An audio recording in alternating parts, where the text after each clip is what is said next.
शाहरुख खान की जवान मूवीज की दीवानी हुई बॉलीवुड की अभिनेत्री करीना कपूर। इस फिल्म के बारे में उन्होंने क्या कहा, देखिए। Jawan and Pathaan, because it's just like that energy. So it's all different, somehow. So I was a lot more nervous. I think that we're all super excited because who better than the king and the emperor himself, which is Shah Rukh, because we're all like die-hard Shah Rukh Khan fans.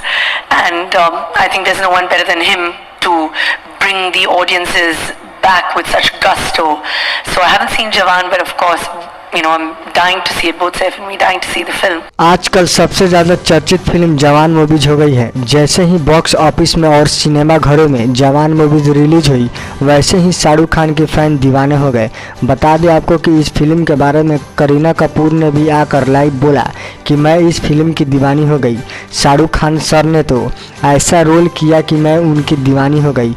बता दें आपको कि box office पर सबसे ज़्यादा कमाई करने वाला जवान मूवीज अब तक 5,000 करोड़ से ज़्यादा कमाई कर चुकी है। अभी तक आपने जवान मूवीज देखा कि नहीं, कमेंट बॉक्स में ज़रूर बताएं और वीडियो को ज़्यादा से ज़्यादा शेयर करें। धन्यवाद।